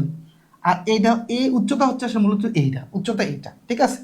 আর এই যে এইটা হচ্ছে একটা মানে এই যে বৃত্তের, এইটা যেটা আমার হাতে আছে এটা বৃত্ত, তাহলে এইটা হচ্ছে এই যে এই বৃত্তটা। তো এই বৃত্তের ব্যাসার্ধ মানে কি, বৃত্তের ব্যাসার্ধ মানে কি, এই যে কেন্দ্র থেকে মানে পরিধি পর্যন্ত, ওকে। তার মানে এইটা হচ্ছে আমার ব্যাসার্ধ। আচ্ছা, খেয়াল করেন, তার মানে বৃত্ত পেলাম, উচ্চতা কি, উচ্চতা এইচ, উচ্চতা এইচ, তার মানে কি 1/3 পাই আর স্কোয়ার এইচ। ঘনবস্তু কোণকের সমগ্র তলের ক্ষেত্রফল কি হবে, সমগ্র তলের ক্ষেত্রফল যেটা হচ্ছে কি, এই যে হেলানো তলটা আছে এটার ক্ষেত্রফল, আর যে তলাটা, এই তলাটা হচ্ছে কি একটা বৃত্ততের, এটার ক্ষেত্রফল। সমগ্র বললে হচ্ছে এই হেলানো তলের ক্ষেত্রফল, আবার হচ্ছে এই যে নিচের বৃত্তের ক্ষেত্রফল। এই যে দেখেন, বক্রতলের ক্ষেত্রফল, বক্র মানে কি বাঁকা তলের ক্ষেত্রফল, প্লাস ভূমির ক্ষেত্রফল। তাহলে বক্রতলের ক্ষেত্রফলের সূত্র হচ্ছে পাই আর এল। এই এলটা কি, এলটা হচ্ছে হেলানো তল,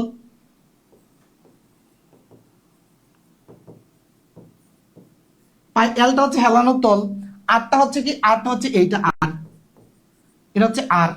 আর তাহলে পাই তো কনস্ট্যান্ট, পাই তো জানেনি। আচ্ছা, তার মানে এটা গেলে হচ্ছে বক্রতলের ক্ষেত্রফল যোগ হচ্ছে এটা বৃত্তের ক্ষেত্রফল, বৃত্ত কোনটা, এই যে এইটা, ওকে। আচ্ছা, তার মানে আমরা এই সূত্রগুলো বুঝতে পেরেছি আশা করি। এখন আমরা দেখি এই টাইপের কি আছে আমাদের জন্য।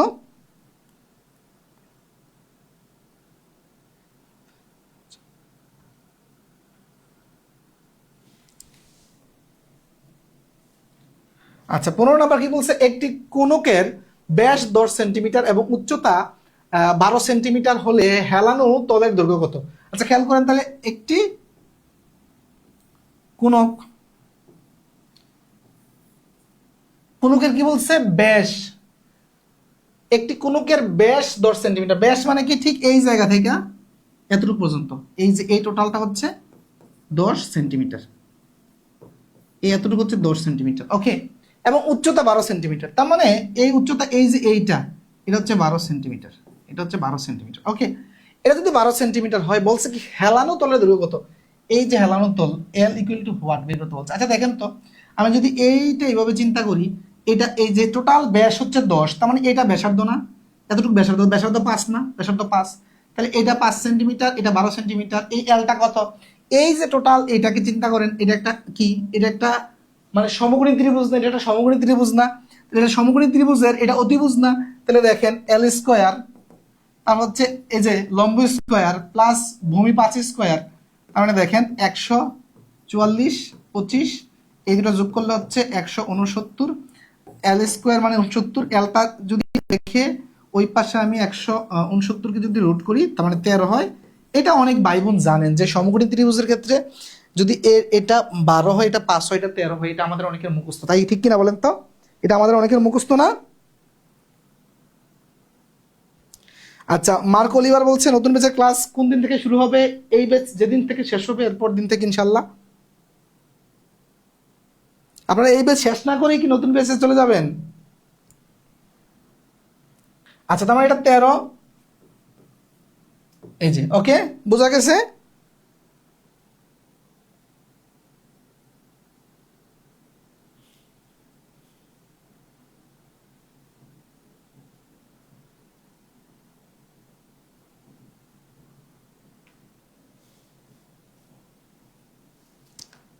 আচ্ছা এখন আসেন গোলক। গোলক গোলক কি? গোলক তো হচ্ছে নর্মালি আমাদের যেই বল আছে না, বল, ওই বলই হচ্ছে গোলক। হ্যাঁ, গোলকের আয়তন হচ্ছে 4/3 πr³ গোলকের। ওকে, আমরা যে নর্মাল বল খেলি ওই বলটাই হচ্ছে গোলক।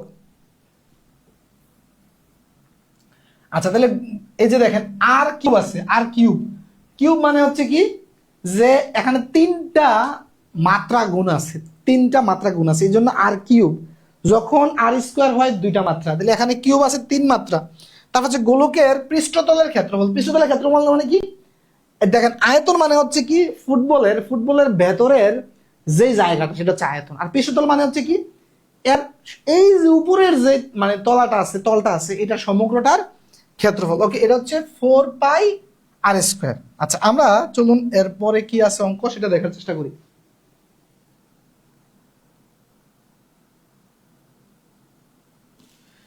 গোলকের মাত্রা কয়টি? এই যে প্রথম প্রশ্নটা আসছে যে গোলকের মাত্রা কয়টি, উত্তর দেন তো, উত্তর দেন। গোলকের মাত্রা কয়টি? গোলকের সূত্রটা কি, আয়তনের সূত্রটা কি ছিল?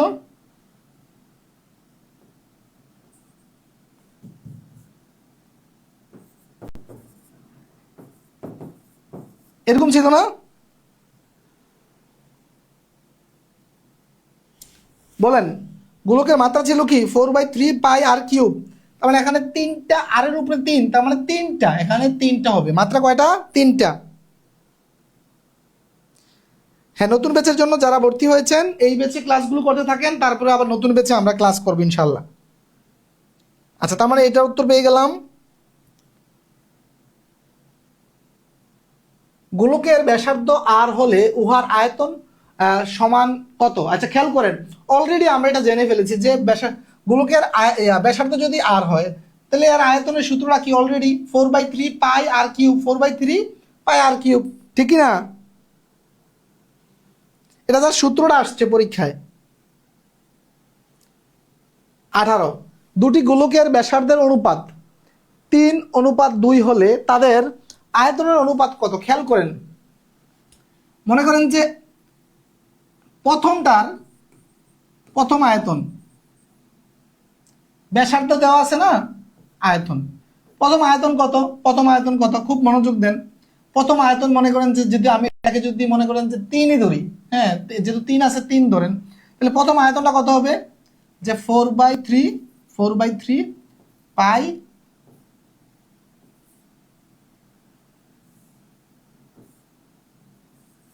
3 ধরলে এই যে এটা। ওকে, তারপরে তার মানে এটা আলটিমেট কত হবে? আমি যদি ইয়া করেন,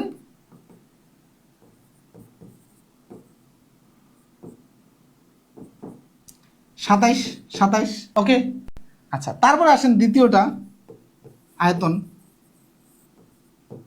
দ্বিতীয়টা আয়তন কত? 2।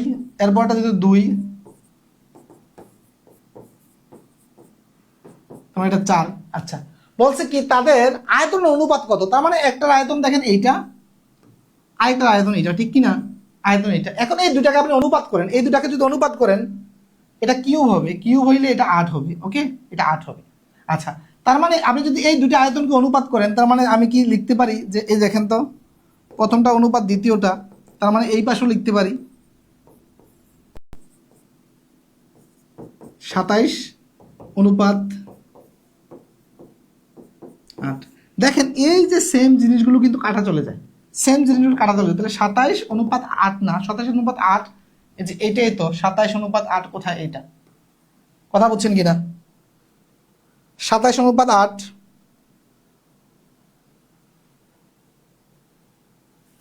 আর যদি সরাসরি কখনো ব্যাসার্ধ দেওয়া থাকে আপনি তো আয়তন বের করতেই পারবেন, তাই না? ওইটা একেবারে সিলি প্রশ্ন, সেটা আশা করি পারবেন।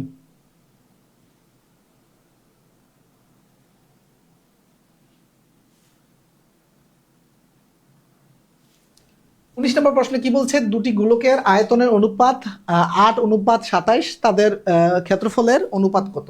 আচ্ছা খেয়াল করেন, আমরা আয়তনের যদি অনুপাত করি কি পাই দেখেন, আমরা আয়তনের সূত্রটা কি? এইটা। আর ক্ষেত্রফলের সূত্রটা কি আমাদের? এইটা নাকি এটা? এখন মনে করেন যে দুইটা মানে গোলক, একটার ব্যাসার্ধ হচ্ছে R1 আরেকটা ব্যাসার্ধ হচ্ছে R2। ওকে, আচ্ছা, তাহলে R1 এর ক্ষেত্রে কি পাই? এত। তাইলে আর R2 এর ক্ষেত্রে কত পাই? এত। এখন মনে করেন যে এইটার ক্ষেত্রফল এটার ক্ষেত্রফল অনুপাত আকারে যদি আমি লিখি, বলছে কি একটা 8 আর একটা 27। ওকে, 27। এখন দেখেন আমার অনুপাত যখন করি আমার এই রাশি এগুলো কাটা চলে যায়, থাকে না। রইল কি এখানে দেখেন যে R1 কিউব R2 কিউব, তার মানে এই যে দেখেন দুটোর উপরে পাওয়ার কিউব, যেহেতু আমি কি এইভাবে লিখতে পারি, এটাকে আমি এভাবে কিউব হিসাবে লিখতে পারি কিনা দেখেন তো। যে দেখেন 8কে আমি 2-এর কিউব হিসাবে লিখতে পারি, 27কে 3-এর কিউব হিসাবে লিখতে পারি, লিখলাম।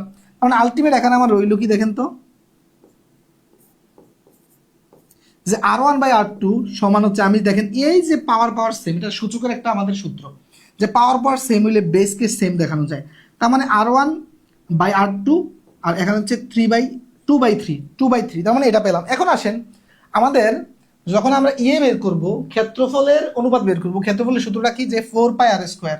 কারণ একটা হচ্ছে 4πr1², আর একটা হচ্ছে 4πr2²। তখন এখানেও দেখেন আমার এই যে 4 4 পাই কাটা চলে যায়, থাকতেছে কি অনুপাতের মধ্যে, যে R1² আর R2²। তার মানে আমার খেয়াল করেন, আমার R1 আর R2² এর মানটা বের করতে পারলে তো আমার খেলা শেষ, তাই ঠিক কিনা? তাহলে এখন দেখেন তো আমার R1, এই যে দেখেন আমি যদি এটাকে R1 আর R2, আমি তো এটাকে এইভাবে লিখতে পারি নাকি, লিখলাম। এখন দেখেন আমি এই যে R1/R2 এর মান কত পাইছি, মান পাইছি না আমি এটা। এটাকে আপনি এখন কি করেন, এই যে এই স্কোয়ারটা 2-এর উপর দিলে কত হয়, 4 হয়, এই স্কোয়ারটা 3-এর উপর দিলে 9 হয়। তার মানে আমার অনুপাত কত চলে আসছে, যে 4:9। এই যে 4:9 এই নাম্বার, ঠিক আছে, বুঝতে পেরেছেন? তো প্রিয় শিক্ষার্থীরা, এইভাবে আপনারা প্রতিটা ক্লাসের প্রতিটা অঙ্ক একেবারে ফিল করে বোঝার চেষ্টা করবেন। আশা করি যদি আপনি এইভাবে সবগুলো ক্লাস আমাদের কোর্সে শেষ করেন, তাইলে অ্যাটলিস্ট বাজারের যে কোনো বইয়ের আপনি 60 থেকে 80% অঙ্ক ইনশাল্লাহ পারবেন। 100% কেন বলছি না, কারণ 100% আসলে পৃথিবীর কেউ পারবে নিশ্চয়তা দেওয়া যায় না, ঠিক আছে, দেওয়া যায় না। আর 60 কেন বলছি, এটাও নির্ভর করে আসলে আপনার উপরে, ঠিক আছে। আমার এখানে কোর্স করলেই এমন কোনো তাবিজ বা জাদু আমি দিতে পারবো না যে একেবারে সবাই 80% পারবে, কারণ আপনার মানে অতীত, মানে স্টুডেন্ট লাইফ স্টাইল, তারপর হচ্ছে আপনার মানে বেসিক, আপনার মেধা, আপনার পরিশ্রম, অনেক বিষয় নির্ভর করে, ঠিক আছে। তবে দুর্বল স্টুডেন্টরাও, আমার যেটা প্র্যাকটিক্যাল এক্সপিরিয়েন্স যেটা বলে, যে দুর্বল স্টুডেন্ট অ্যাটলিস্ট 50-60% অঙ্ক পারে। অ্যাটলিস্ট আপনি একটা চাকরির পরীক্ষায় 20টা থেকে 10টা 12টা জন আনসার করতে পারেন, একেবারে দুর্বলরা। সেই ব্যবস্থা ইনশাল্লাহ আমাদের কোর্সের মাধ্যমে হবে, আপনি যদি প্রতিটা ক্লাস মনোযোগ দিয়ে করেন। তবে শিক্ষার্থীরা, আজকের মতো ক্লাসে এতটুকু ছিল। তো সবাই ভালো থাকবেন, সুস্থ থাকবেন, আমার জন্য দোয়া করবেন। আল্লাহ হাফিজ, আসসালামু আলাইকুম।